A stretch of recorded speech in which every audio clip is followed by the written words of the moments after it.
केजरीवाल जी को तो कहा ही जाता है कि वो एक काम करते हैं और उसके बाद सबसे पहले टीवी में आते हैं और होर्डिंग लगाते हैं। और वही हल्द्वानी में भी हम आप लोगों को आजकल देख रहे हैं कि आपके होर्डिंग जाते हैं ज़मीन पे कम है। आम आदमी पार्टी के बारे में कहा जाता है कि आप भाजपा की बी टीम है। आपकी पार्टी का कहना है कि अगर हम सत्ता में आए तो 1 लाख जॉब मुहैया कराएंगे।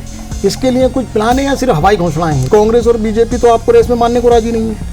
इन्होंने तो दिल्ली में भी हमें रेस में नहीं माना था। देखिए, फ्री का कह के तो पब्लिक को अपनी ओर आकर्षित करना मात्र है ये। हमारा सिर्फ फ्री या निःशुल्क देने का मतलब जीवन स्तर उठाना है। नमस्कार, मैं हूं विजय पाल और आपका स्वागत है JJN न्यूज़ में। आज हमारे साथ हैं आम आदमी पार्टी के समीप टिक्कू, जिनको कि हल्द्वानी विधानसभा से प्रत्याशी बनाया गया है। तो आज हमारा चर्चाओं का दौर इनके साथ जारी रहेगा। तो स्वागत है आपका। धन्यवाद विजय भाई और JJN न्यूज़ का धन्यवाद। तो आप शिक्षा के क्षेत्र से संबंध रखते हैं और शिक्षा के क्षेत्र से राजनीति में आना, मतलब ये कैसे आपके मन में विचार आया कि मुझे राजनीति में जाना चाहिए? क्योंकि राजनीति का भाव तो अब सेवा भाव कम हो गया है जो आप देख रहे हैं। कैसे आपको लगा कि मुझे अब राजनीति में आना चाहिए? आपने बिल्कुल सही कहा कि शिक्षा का जहाँ तक क्षेत्र है तो दादी ने 1954 में यहाँ पे स्कूल स्थापित किया। उसके बाद माताजी ने वो परंपरा आगे बढ़ाई। पिताजी पंतनगर यूनिवर्सिटी में प्रोफेसर रिटायर हुए। तो हमेशा से ही कुछ अच्छी चीज़ें सुन के बड़ा हुआ हूँ। और मुझे आज भी याद है, पिताजी गांधी जी की एक बात बताते थे कि वो कहते थे कि अगर अपने को जीवन में कहीं ढूंढना है तो दूसरों की मदद में लग जाओ। कहीं ना कहीं ऐसा लगा कि कोरोना काल में जो एक सरकार होती है, सरकार एक माँ बाप की तरह होती है जो देश की जनता के लिए, तो जो एक सरकार को काम करने चाहिए थे वो उस लेवल पे नहीं किए। जनता को एक तरीके से उन्होंने ऐसे ही छोड़ दिया जो कि त्रस्त हो गई। और कहीं ना कहीं ऐसा लगा कि अब किसी ना किसी को एक मशाल उठानी पड़ेगी। जो सरकार को आप नाकाम मान रहे हैं कोरोना काल में, और किसी को आगे आना ही था। बिल्कुल। देखिए, कोरोना काल में जो दुर्दशा हुई हमारे देश की और ख़ास तौर पे हमारे उत्तराखंड की, उसके लिए वायरस से ज़्यादा हमारी सरकार का कुप्रबंधन था, मिसमैनेजमेंट।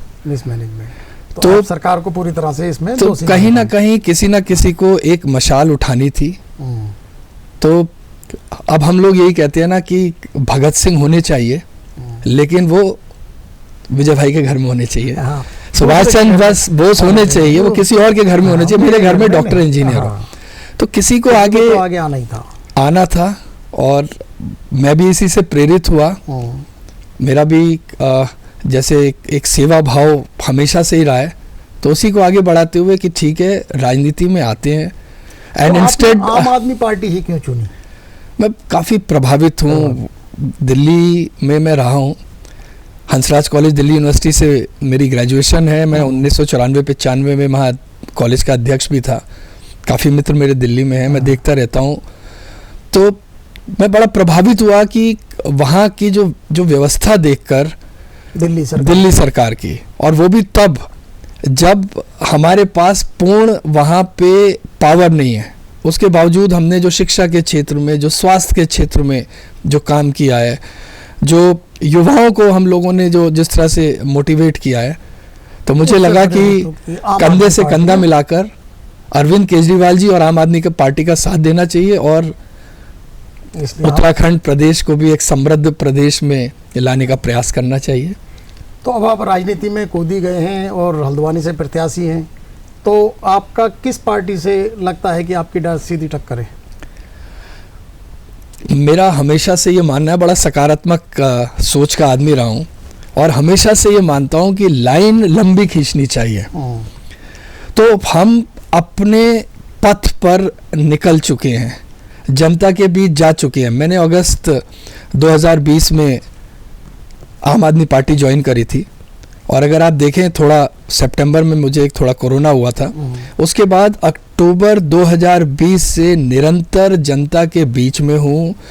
चाहे वो कोई भी मुद्दे हो, चाहे वो कोविड काल हो, उसमें चाहे एम्बुलेंस समर्पित करनी हो, आइसोलेशन सेंटर डेवलप करना हो, हॉस्पिटल्स में जाके लोगों की मदद करनी हो, राशन वितरित करना हो। अभी भी ये देखा जा रहा ना कि आम आदमी पार्टी अपनी अभी जमीन तलाश रही है, तो आप 1 साल 1.5 साल से लगे हुए हैं, तो कितनी आप जमीन तलाश कर चुके हैं कि एक आम आदमी पार्टी अपनी राजनीतिक जमीन तलाश रही है? क्योंकि उत्तराखंड में तो इससे पहले आम आदमी पार्टी नहीं आई थी, आप पहली बार उत्तराखंड में चुनाव लड़ने जा रहे हैं, तो क्या आपको लगता है कि आपकी राजनीतिक जमीन तैयार हो गई है? हमने जमीन से ज्यादा दिलों पे कब्जा कर लिया है और होते जा रहे हैं। लोग जमीन, दल जो है वो जमीन तलाश कर रहे हैं, और हमने लोग दिल भी बदल रहे हैं, और आने वाले समय में आप देखेंगे दल भी बदलेंगे। तो आपने दल बदलने की बात की, कल रात ये कहा आपकी पार्टी के प्रत्याशी जो कांगो को आए हैं कांग्रेस से, तो क्या ये उसी कड़ी को आगे बढ़ाते हुए कांग्रेस से उन्हें टिकट नहीं मिला, भाजपा जो आए हैं तो वो फिर दिल्ली है केजरीवाल जी से मिले और उन्हें भाजपुर विधानसभा से टिकट दिया गया है? तो जो एक तरफ तो आप कहते हैं कांग्रेस पार्टी में बहुत कमियां हैं, भाजपा में बहुत कमियां हैं, जो वहाँ से फिट नहीं बैठते वो आपके यहाँ आ जाते हैं, तो आपके यहाँ ऐसा क्या है कि जो कहीं फिट नहीं होगी चाबी वो आपके यहाँ फिट हो जाती है? तो ये हमारा डीएनए बड़ा स्ट्रांग है हमारी विचारधारा बहुत स्ट्रांग है।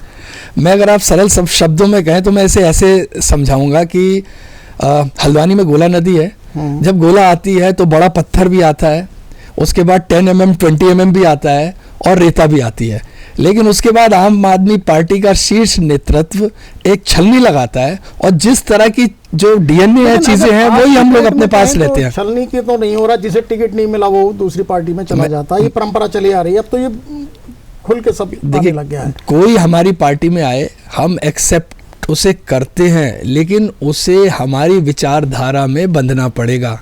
ये हमें अपने सेनापति अरविंद केजरीवाल जी पे पूरा भरोसा है कि एक डिसिप्लिन पार्टी और जनता के लिए, जनता के मुद्दों के लिए खड़ी हुई पार्टी के रूप में हम आएंगे। बिल्कुल ठीक है।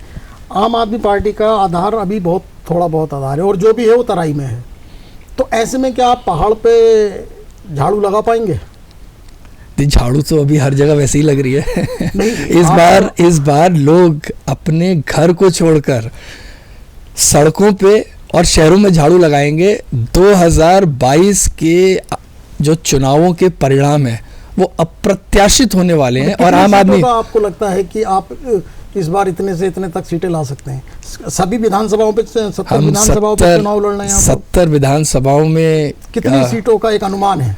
देखिए 70 विधानसभाओं में हम इलेक्शन लड़ रहे हैं, और जनता जनार्दन है, उन्होंने चाहा तो 70 पे भी आ सकते हैं। फिर भी एक पार्टी का अपना एनालिसिस होता है कि भाई इतने से इतने तक हम, जहां हमारे कैंडिडेट विनिंग पोजीशन में है, तो कितने सीटों का आपको अनुमान है? ये तो जो जनता जिसको देखिए जिसको सर पे बिठाना चाहती है, अर्श पे भी जनता लाती है और फर्श पे भी जनता लाती है, लेकिन हम एक उम्मीद की किरण बनके इस समय जनता के बीच में है। बहुत उम्मीद है जनता को हमसे, और उनकी उम्मीदों पे हम पूरे खरे उतरेंगे।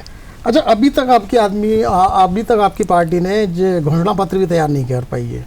वो कह रहे हैं हम 70 विधानसभाओं में 71 घोषणा पत्र लाएंगे, चुनाव बिल्कुल नज़दीक है, नॉमिनेशन परसों खत्म हो जाएंगे, तो कब आपका घोषणा पत्र आएगा और कब पब्लिक उसको समझेगी? या ऐसा क्या है कि घोषणा पत्र तैयार नहीं हो पा रहा है, जबकि कांग्रेस और बीजेपी तो आपको रेस में मानने को राजी नहीं है? इन्होंने तो दिल्ली में भी हमें रेस में नहीं माना था। आज की स्थिति ये हो गई, इनमें से एक पार्टी के पास 0 है, दूसरा जो है 2.5 का आंकड़ा भी पास नहीं कर पाया, कांग्रेस के पास 0 है। अच्छा, मतलब आप मान रहे हैं कि इस बार कांग्रेस कोई सीट जीतने नहीं जा रही है? जीते हारे ये तो, हल्द्वानी में हमारे आप ही के मित्र चुनाव लड़ रहे हैं, कांग्रेस से उम्मीदवार बने हैं सुमित हरदेस, तो मतलब वो भी जीतने नहीं जा रहे हैं। उत्तराखंड में कोई सीट कांग्रेस जीतने, देखिए हल्द्वानी छोटी जगह है और मित्र सभी एक दूसरे के हैं, एक दूसरे को जानते हैं, लेकिन विचारधारा अलग अलग है। सिर्फ आप ये कहें कि हमारे जो कि एक विरासत में राजनीति के बल पे या सहानुभूति के बल पे, अगर वो परिवारवाद के बल पे अगर इलेक्शन जीतने का ये प्रयास चल रहा है, तो मैं आपको बता दूं हल्द्वानी की जनता बहुत जागरूक है, वो समझ चुकी है, वो इस बारी वोट करेगी एक मजबूत नेता को, मजबूर नेता को नहीं। इंदिरा जी एक उनकी माता जी नहीं है आज, न माने उनको, तो वो उनके पुत्र हैं, तो क्या आपको लगता है उन्हें सिंपैथी वोट कुछ मिलेगा? देखिए इंदिरा जी मेरी भी मातुल्य हैं, मेरा भी पारिवारिक संबंध रहा है, मैंने भी उनके साथ बहुत काम किया है, उनसे मुझे बहुत सीखने को मिला है।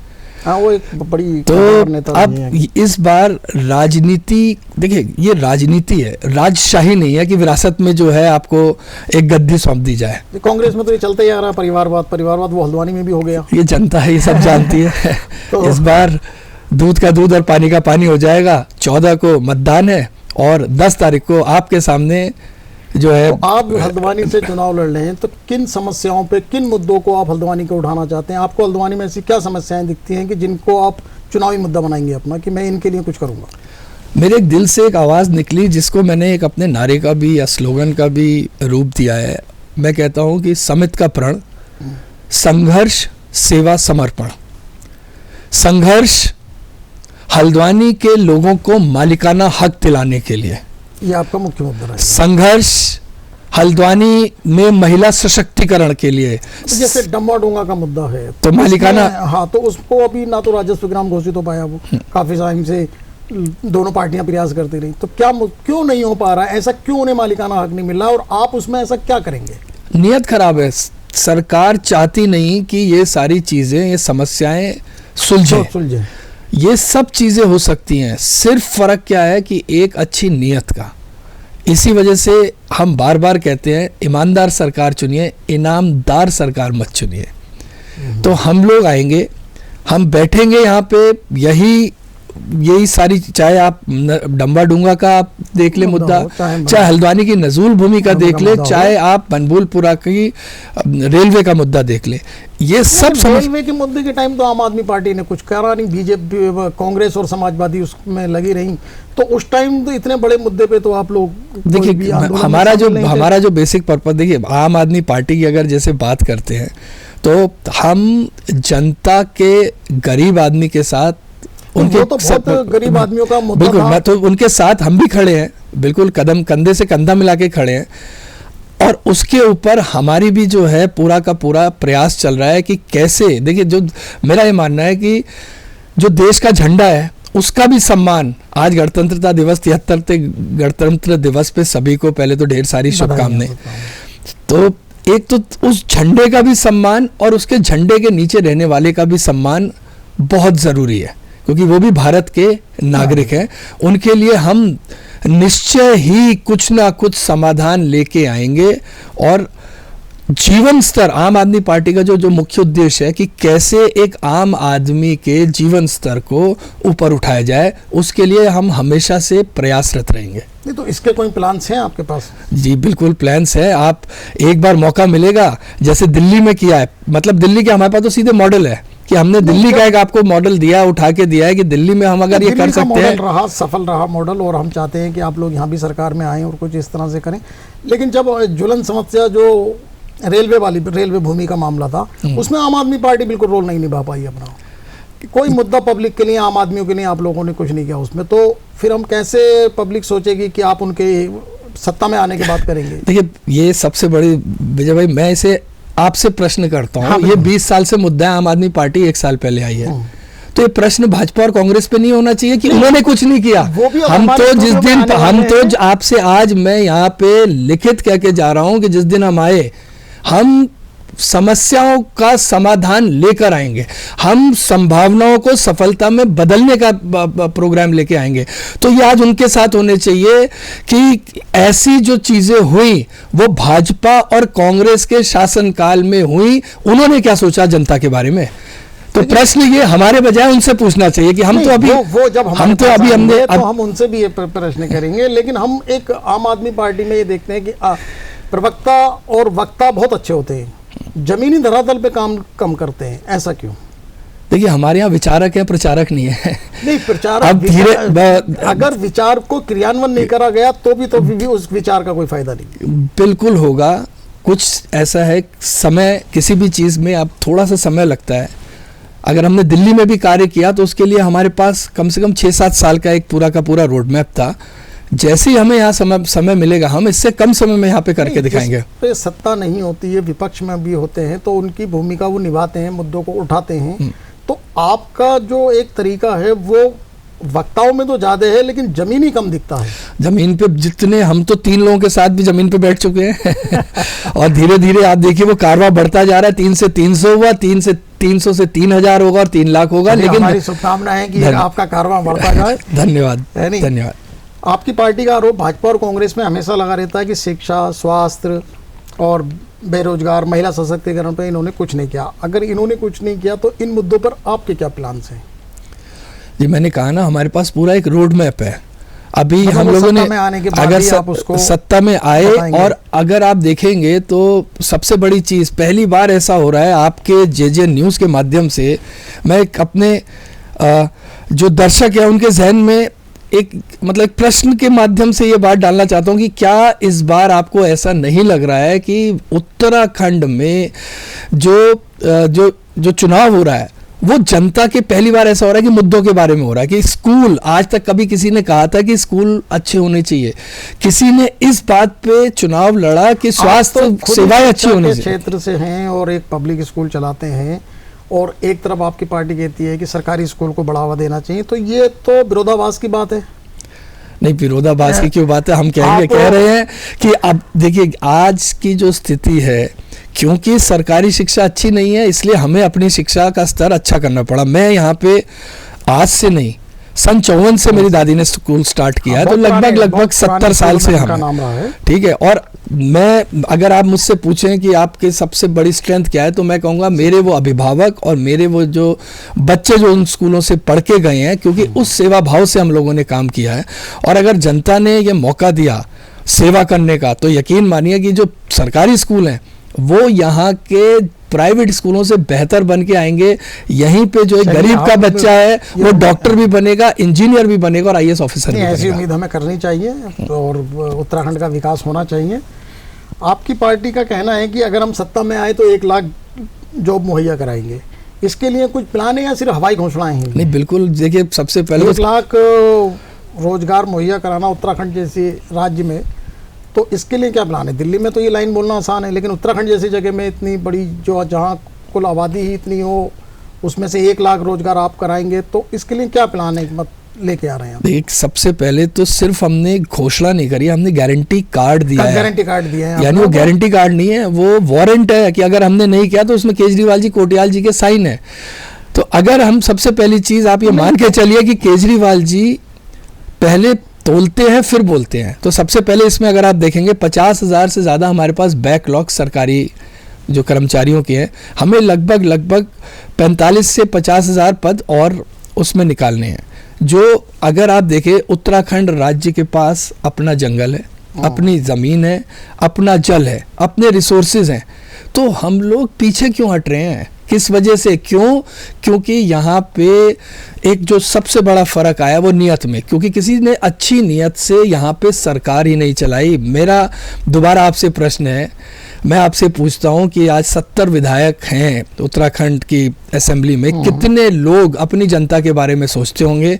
परिवारवाद के अलावा या अपने को ऊपर उठाने के अलावा अगर कोई बात हुई है तो आप एक बार फिर से सोच के देखना। तो सत्ता में आने के बाद और बाहर से बात करने में बड़ा फर्क रहता है, तो उम्मीद करेंगे आप ये सब उठाएंगे बातें। एक आपकी पार्टी ने कहा है कि हम 300 यूनिट बिजली फ्री देंगे। उत्तराखंड जैसे राज्य में जहां पर आय के स्रोत बहुत कम है, एक पहाड़ी एरिया बहुत है और बहुत ज़्यादा सरकारों ने भी काम नहीं किया, इंडस्ट्री जो एक टूरिज्म को बना सकते थे या इलेक्ट्रिसिटी को वो कर सकते, तो आप 300 यूनिट बिजली फ्री देंगे, तो क्या ये जायज़ है या ये सिर्फ एक चुनावी वो है कि झुंझुना? इस पे बड़ी क्लियरली केजरीवाल जी ने भी कही थी बात कि भ्रष्टाचार रोकेंगे हम। सबसे पहले एक छोटी सी चीज़, जैसे उन्होंने एक संभव बताई थी कि उत्तराखंड का बजट जो है लगभग 50,000 करोड़ का है। बिल्कुल। और उस 50,000 करोड़ में जो एक नेक्सस है पॉलिटिशियंस का, ठेकेदारों का, अफसर्स का, तो उसमें काफ़ी सारा पैसा एक परसेंटेज के रूप में निकल जाता है। मैं अगर आपसे कहता हूं कि हम चलिए 30, अगर आप सवाल करेंगे तो शायद एक आम नागरिक भी ये कहेगा, चाहे रोड है, चाहे जल संस्थान का कोई टेंडर है, तो उसमें 30 से 40% एक पैसा अलग से जाता है। हम कहते हैं कि हम भ्रष्टाचार को रोक के 20% ही पैसा बचाते हैं तो भी 11,000 करोड़ बचते हैं। उसमें अगर हम 300 यूनिट बिजली फ्री देंगे, परिवार को बोला आप लोग जी बिल्कुल, 300 यूनिट बिजली फ्री अगर देंगे उसके बावजूद बहुत पैसे बचने वाले हैं। बिजली फ्री ना दें और उससे अच्छा शिक्षा और स्वास्थ्य को सरकार अपने हाथ में ले। फ्री की आदत हम क्यों पब्लिक को लगाएं? शिक्षा और स्वास्थ्य में हम बेहतर सुविधाएं दें और गवर्नमेंट उत्तराखंड में आती है तो ये 2 चीजें अपने हाथ में ले कि मैं पब्लिक की शिक्षा और स्वास्थ्य की जिम्मेदारी लेता हूँ, जो बेसिक चीज है। शिक्षा, एजुकेशन और मेडिकल मेरे हाथ में है, तो क्या वो बेहतर तरीका नहीं होता?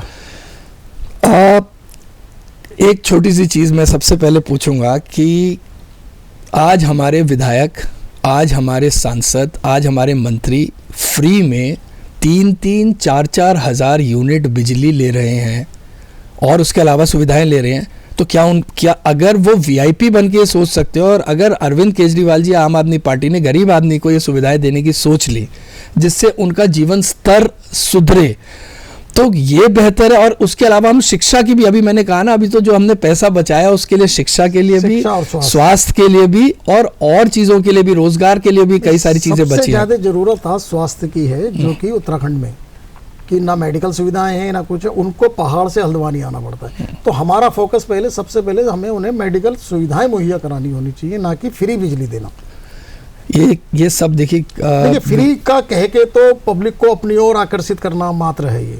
ये फ्री की सुविधाएं ना बोल के आप ये कहेंगे कि हम हॉस्पिटल्स इतने बनाएंगे, हम शिक्षा में इतना पैसा लगाएंगे, तो ज़्यादा बेहतर नहीं होता?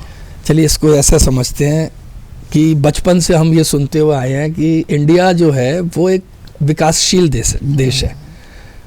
तो विकसित देश कौन से हैं? अगर विकसित देशों की बातें करें, अमेरिका या यूरोप के, तो वहाँ भी मूलभूत सुविधाएं तो मुफ्त हैं। वहाँ पे पढ़ाई या बाकी चीज़ें अगर आप देखें, आप जब बेरोज़गारी भत्ते को लेके देखें, तो क्या वो अपने देश के लोगों को उस फ्री के चक्कर में अपंग बना रहे हैं? वो नहीं। जो बेसिक पर्पस है, जो एक जो process of thought of process है, वो ये है, एक आदमी, अब विजय भाई, मैं और आप, ठीक है, भगवान का एक कहना चाहिए कि शुक्रिया कि एक अच्छे परिवार में है, लेकिन एक आदमी जो 5,000 रुपये कमा रहा है, 6,000 रुपये कमा रहा है, अगर उसका 200-300 यूनिट बिजली फ्री हो जाए तो वो 1,000-1,500 रुपये में अपने बच्चों को अच्छी शिक्षा का बहुत ज़्यादा प्रतिशत इतना नहीं बढ़ा, शिक्षित प्रतिशत जो है, तो जनता लुभावनेबादों में बहुत ज़्यादा आती है। वहाँ पर की बात करें तो वहाँ परसेंटेज बहुत ज़्यादा है उसका, तो वो समझते हैं कि हमें किस चीज़ में अपना ध्यान, पैसा लगाना चाहिए किस में।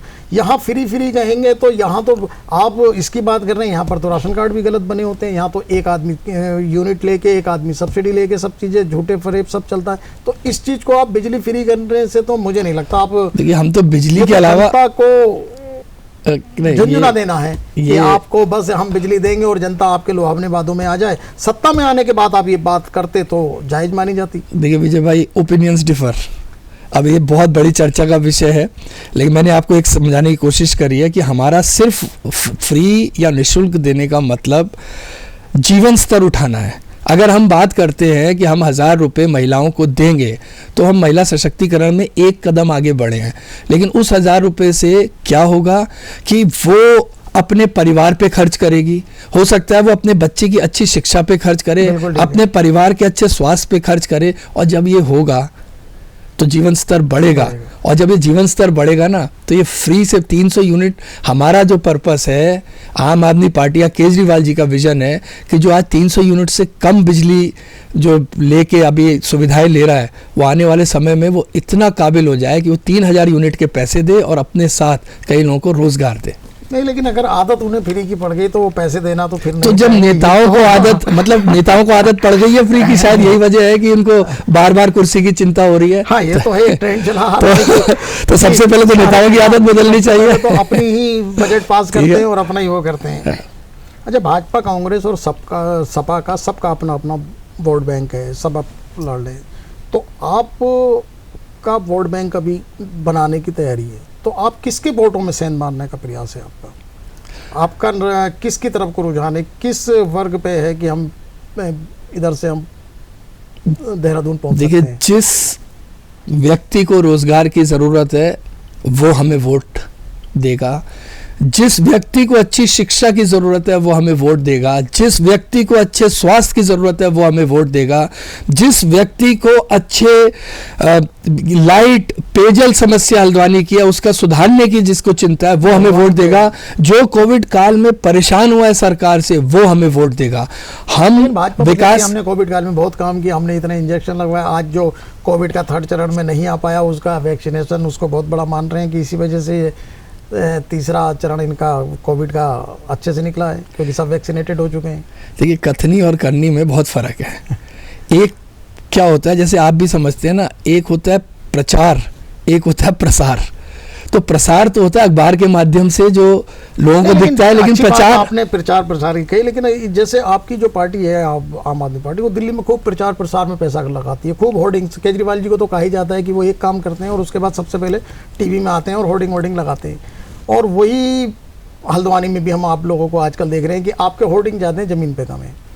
तो क्या सत्ता में आने से पहले केजरीवाल जी ने प्रचार प्रसार का बहुत विरोध किया था कि नहीं होना चाहिए, उसके बाद सबसे पहले उन्होंने ही उस पर बजट खूब लगा दिया।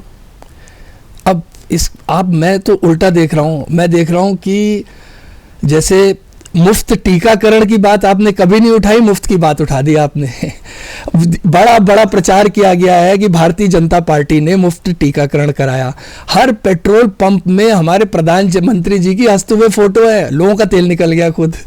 तो और उसके अलावा अगर आज भी आप अखबार उठा लें, एक मिनट, आप नहीं, अनुसरण नहीं, देखिए अनुसरण नहीं, हम ये सब करने के बावजूद भी काम कर रहे हैं। कुछ ना कुछ आप आज की डेट में आप अपना भी चैनल चला रहे हैं, लेकिन उसके लिए भी कुछ प्रचार करने की जरूरत पड़ रही होगी, ठीक है। तो जब हम सत्ता में थे तो हमने कहा ही प्रचार नहीं होने। आज सबसे ज्यादा टीवी में, जब टीवी खोलो तो सबसे ज्यादा टीवी में ऐड केजरीवाल जी के आते हैं। नहीं, आपको गलतफहमी होगी। आप भारतीय जनता पार्टी से हम काम मुकाबला कर सकते हैं। मैं अखबार खोलता हूँ तो मुझे ऐसा लगता है कि मैं यूपी में रह रहा हूँ। उत्तराखंड की बजाय इतने ऐड होते हैं यूपी के, मुझे लगता है मैं यूपी में रह रहा हूँ। तो परंपरा गलत है, चाहे भाजपा करे, कांग्रेस करे, कुछ करे, बहुत सारा पैसा हम लोगों का, पब्लिक का पैसा, बजट का पैसा उसमें चला जाता है, तो इससे हमें बचना चाहिए। वही मैं आप लोगों से पूछ रहा हूँ कि आप भी इतना होर्डिंग, इतना प्रचार, तो मुझे नहीं लगता कि इससे ज़्यादा तो आपको पब्लिक के बीच में आपको टाइम दें तो ज़्यादा फायदा होगा। जी हम बिल्कुल दे रहे हैं टाइम। मैंने कहा तो मैं अगस्त 2020 से पब्लिक के बीच में हूँ, और 2020 का जब चुनाव आएगा तो आपको बिल्कुल 2022 का 10 मार्च को दूध का दूध और पानी का पानी हो जाएगा। हमारी तो शुभकामनाएं आपके साथ हैं। सड़क और यातायात की व्यवस्था यहाँ पर बिल्कुल सरकार का ध्यान बिल्कुल नहीं है, फ्लॉप होती जा रही है लगातार। सड़कों सबसे ज़्यादा परेशानी इस समय जो इन शहरों की है, जो हल्द्वानी, देहरादून, हरिद्वार, सड़क और यातायात, इसके लिए कोई आपका पार्टी का मुद्दा या इसके लिए क्या आपकी नीति? मुझे अभी आपकी बात से किसी मित्र ने मुझे एक मैसेज फॉरवर्ड किया था, उसी पे मुझे याद आ रहा है कि बहुत देर कर दी सड़क तूने गांव पहुंचने में, अब तो पूरा गांव शहर जा चुका है। वाकई अगर आप देखेंगे तो एक बहुत बड़ा मुद्दा है ट्रैफिक जैम, सड़क, यातायात।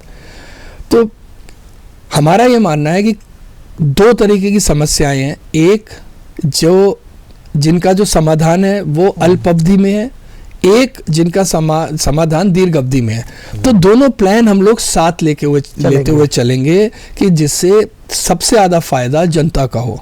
जब हम आएंगे पूरा एक रोड मैप हमारे साथ, अगर आप यातायात और ट्रैफिक जैम की बात है, हम इन्वॉल्व करेंगे अपने साथ यातायात डिपार्टमेंट के ऑफिसर्स को, पब्लिक को, और साथ में कुछ जागरूक लोगों को, कुछ रिटायर्ड जो हमारे बीच में जो लोग हैं, IAS IPS ऑफिसर, क्योंकि हमारे पास उत्तराखंड में कहीं पे भी ब्रेन की कोई कमी नहीं है। लेकिन सिर्फ ये है कि जिस दिन हम टेबल में बैठेंगे, और मैं यकीन दिलाता हूँ आपको, जो फ़र्क होता है क्यों और क्यों नहीं में सिर्फ सोच का फ़र्क होता है। और जब हमने सोच लिया, हमने ठान लिया कि उत्तराखंड का नव निर्माण करना है, हल्द्वानी का। तो ये भी जाता है आपके बारे में कि आप सोशल मीडिया और होर्डिंग की राजनीति ज़्यादा करते हैं, ज़मीनी मुद्दों की राजनीति कम करते हैं।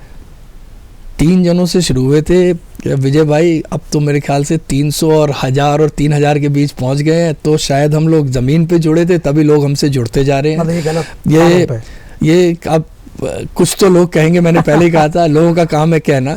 और बहुत अच्छे मन से लोग हमारे साथ जुड़े हैं, आस्था है, उम्मीद की किरण अगर उन्हें दिख रही है इस इलेक्शन में, तो आम आदमी पार्टी। तो आम आदमी पार्टी का उत्पत्ति एक जन आंदोलन से हुई, अन्ना हजारे जी के साथ सब करे, और आपने सबसे पहले केजरीवाल जी ने अन्ना हजारे जी को किनारे लगा दिया है। उत्तराखंड में आने पर भी कितनी जुलन समझ जाए, लेकिन आम आदमी पार्टी का कोई भी आंदोलन नहीं हुआ। तो आप ये सारे इशू जो कह रहे हैं, हम मालिकाना हक भी करेंगे, यातायात भी करेंगे, किसी भी आंदोलन में अभी तक तो जो आम आदमी पार्टी का कोई जुलन समस्याओं पर आंदोलन नहीं हुआ। तो ऐसा क्यों? ये सबसे पहले जो आम आदमी पार्टी एक फुल फ्लेजेड इलेक्शन मोड में जब से आई है, एक अगर आप देखेंगे तो कोरोना काल, ठीक है, फर्स्ट कोरोना के उत्तराखंड में पहली कोरोना वेव, जैसे ही हमारा एक स्ट्रक्चर या ऑर्गेनाइजेशन खड़ा हुआ, दूसरी कोरोना वेव, फिर अगर आप देखेंगे अभी फिर से एक कोरोना का जो चल रहा है। हमारे जैसी शीर्ष नेतृत्व आ रहे हैं लोग, चाहे वो अरविंद जी हों, चाहे मनीष सिसोदिया जी हों, चाहे गोपाल राय जी हों, चाहे अभी आतिशी जी आई थी, जो हम लोगों ने सोचा था कि इतने लोग आए थे, वो उम्मीद से कहना चाहिए कि दुगने लोग आए वहाँ पे। तो यानी लोगों का जुड़ाव है, लोग अभी निकल के आएंगे। अभी जैसे आपके प्रभारी हैं दिनेश मोहनिया जी, जब अभी बीच में दिल्ली में खूब बरसात हुई तो उनके अपने एरिया में लोग नाव से चल के इधर से उधर जा रहे थे, तो मतलब दिल्ली सरकार ही वहाँ पर फेल साबित होती हुई दिखी। नाव से पार कर रहे थे एक घर से दूसरे घर को, और वो जो आपके प्रभारी हैं, तो क्या कथनी और करनी में फ़र्क है? दिल्ली में आए हुए हमें समय अगर देखें 2013 में एक सरकार बनी, अगर देखें तो 2015 में एक तरीके से आए, लगभग 6-6.5 साल हुए हैं। उन 6-6.5 में हमने इतने समस्याएं जो है वो दूर कर दी। कुछ समस्याएं जो हैं, मैंने आपसे कहा ना, जो थोड़ा सा समय ज़्यादा मांगती हैं, और कई चीज़ें तो अगर आप देखें तो वहाँ पे हमारे सोशल मीडिया में आजकल ऐसा चल रहा है कि हो रही होगी अगर जयपुर में तो दिखा दिया जाएगा दिल्ली में। वो उनके घर की थी, तो वो तो वहाँ थी, आप मतलब वो तो उसको आप नहीं कर तो सकते, दिल्ली में वो स्थिति तो थी। दीर्घ अगर हम कुछ कह रहे हैं, कुछ समस्याओं का समाधान हम दीर्घ अवधि में लेके मान रहे हैं। आप आने वाले समय में देखिएगा, जब हम बात कर रहे हैं कि आज से 25 साल बाद दिल्ली को दुनिया की सबसे बेहतरीन सिटी में बनाएंगे, आप बताइए मुझसे किस मुख्यमंत्री ने, किस मंत्री ने आज तक ऐसी घोषणा की हो कि आज हमारे जो मुख्यमंत्री ने करी है कि 25 साल बाद हम दिल्ली को दुनिया की सर्वश्रेष्ठ शहरों में से बनाएंगे। तो ये सोच का फर्क करना अलग बात है, हमने तो करके भी दिखाया है, होना अलग बात है, हमने करके दिखाया है। अब आम आदमी पार्टी के बारे में कहा जाता है कि आप भाजपा की बी टीम है, क्योंकि आप हमेशा कांग्रेस के वोट, जितना आपका वोट प्रतिशत बढ़ता है कांग्रेस का नुकसान होता है, भाजपा को फायदा होता है। तो क्या ये पीछे से कोई बी टीम ही तो नहीं है भाजपा की? देखिए, आम आदमी पार्टी ए, अजय कोटियाल ए, अरविंद केजरीवाल ए, हम तो ट्रिपल ए हैं। अच्छा, एक दूसरा उसका, हम तो ट्रिपल ए पहली चीज। अच्छा, दूसरी चीज बी, अगर अंग्रेजी अल्फाबेट में देखें ए और बी यानी दूसरे नंबर पे, तो क्या ये तो नहीं है कि हम दूसरे नंबर पे है, तो यानी तीसरे नंबर पे कौन खिसक गया, भाजपा या कांग्रेस? आप ये देखिए कि आप कांग्रेस को हराने के लिए ज्यादा लड़ते हैं और उससे भाजपा जीत जाती है। हम जनता के लिए लड़ते हैं, और जनता के जो डेमोक्रेसी है ना, जैसे by the people for the people of the people, हम उस डेमोक्रेसी के, हम संविधान की एक एक बात मानते हैं। हम उस तरह के लोग नहीं हैं कि मतलब कि ये कहना चाहिए मुंह में राम बगल में छुरी, जो कहना चाहिए मुंह में राम बगल में संविधान और दिल में भी संविधान।